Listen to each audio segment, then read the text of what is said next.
Monsieur qu'on appelle Joe Biden, qui est dépassé par les événements, qui entre dans les effectifs. Donc, aujourd'hui, quand il est devant les médias, la seule chose qu'il se trouve à faire, c'est insulter Vladimir Poutine. Hé hé, tonton Vlado. Est-ce que Vladimir Poutine insulte des gens? Même des présidents de soi-disant petits États, petits pays, Poutine les respecte. Mais si vous constatez, les amis, les Américains manquent de respect à tout le monde. Les gendarmes du monde, les gens qui sont là pour faire la promotion de la démocratie, la liberté de la presse, la liberté de l'expression. Quelqu'un est dépassé par les événements. Au lieu de reconnaître doucement que Poutine me dépasse, piloter l'avion, il est fort. Piloter l'avion civil, il est dedans. Piloter les jets, il est dedans. Piloter les bombardiers stratégiques, il est dedans. Les avions de chasse, il est dedans. Les camions, il est dedans. Les chars, il est dedans. Les blindés, il est dedans. Les motos, il est dedans. Parler de l'histoire, il est dedans.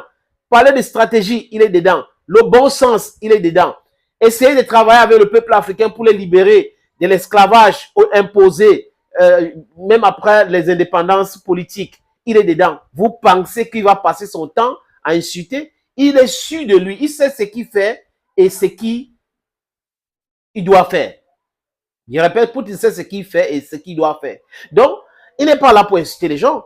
Il prend le temps qu'il prend pour pouvoir mettre ses pions et gagner tous ces combats. C'est de ça qu'il est question. Maintenant, les Américains qui pensaient qu'avec la quantité, avec la brutalité, on pouvait régler tous les problèmes du monde aujourd'hui, les amis, sont vus battre sur le terrain en Ukraine. Parce que imaginez-vous, 27 pays et plus, c'est-à-dire que les États-Unis compris, avec 27 autres pays, les amis, n'arrivent pas à affaiblir, à repousser l'armée russe en Ukraine. Vous comprenez que ils sont toujours dans le laisse-bouffe, qu'ils n'ont pas mesuré la capacité des nuisances et des fausses frappes de la Russie. Tantôt, la Russie prend les missiles en Iran, 400 missiles, tantôt il y a tel. Donc, ils font que raconter de Bouba, les amis. C'est de ça qu'il est question. Maintenant, qu'est-ce que Poutine fait? Poutine dit qu'il ne peut pas répondre, il ne peut pas insulter. Il a toujours respecté les chefs d'État. Et il dit que son candidat préféré aux élections de novembre, c'est Joe Biden. Ah, Joe Biden. Joe Biden c'est-à-dire que devrait se passer de cette publicité. Imagine que Donald Trump et les autres pompent ce message que Poutine préfère Joe Biden parce qu'il est faible et tout ça là.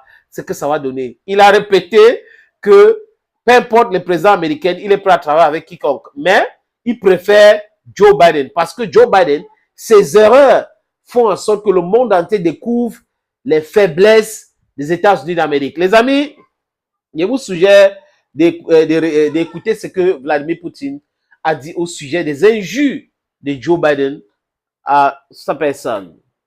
De m'adresser à vous de nouveau dans le froid, mais permettez-moi de vous poser encore une question. Je ne suis pas sûr qu'on vous en ait déjà informé, car aujourd'hui, vous êtes tantôt dans un camion, tantôt dans un avion. Mais le président américain Biden a de nouveau fait un commentaire grossier à votre égard. Je ne voudrais pas le citer, mais c'est quand même le président américain. Donc je le cite. Il a dit à votre égard, cinglé de fils de Pukak, non seulement, vous n'avez jamais dit rien de pareil à un dirigeant quel qu'il soit, vous ne vous êtes jamais permis de remarques incorrectes à leur encontre. Cette fois-ci, votre réaction sera la même. Écoutez, vous et moi, nous nous sommes parlé récemment. Vous m'avez demandé lequel des deux présidents américains serait préférable pour la Russie. Je vous ai répondu que nous travaillerions avec n'importe quel dirigeant et que je considérais que pour nous, pour la Russie, Biden valait mieux que Trump. Et compte tenu de ce qu'il vient de dire, j'ai absolument raison. Parce que c'est une réaction appropriée à ce que j'ai déclaré de ma part. C'est ce qu'on appelle, les amis, chaos. Ah oui, oui. C'est-à-dire que c'est une réponse qui envoie un message clair que moi, je suis lucide. Moi, je n'insulte pas les gens. Lui, il a un problème. Il a un sérieux problème. Et là, qu'on le maintient là-bas, c'est bien pour ceux qui pensent que les États-Unis d'Amérique méritent quelqu'un comme Joe Biden. Voilà le message de Vladimir Poutine. Ça, c'est de la classe. Ça, c'est de la classe, les amis. C'est-à-dire qu'une réponse chirurgical, stratégique, avec beaucoup de classe. Ça, c'est du Vladimir Poutine. Joe Biden doit apprendre encore. Ah oui, oui, oui, oui. On peut être vieux, on peut je sais pas, passer son temps quelque part, mais on ne comprend pas les rouages de cette histoire. Il n'y a pas de la politique aux États-Unis. C'est un gars de l'establishment, depuis longtemps, il est politicien, mais il n'arrive pas à se maîtriser parce qu'à un moment donné, comme il est prétentieux, il pense que son pays est le tout-puissant, toutes les est permis, et quand il se bute donc à cette machine russe, ça tangue les nerfs. Il fait tout pour essayer de bouger, ça ne bouge pas, il fait tout, et il craque. Il commence à insulter les gens. Voilà le travail de Joe Biden. Thank you, friends. Thank you again, and bye-bye.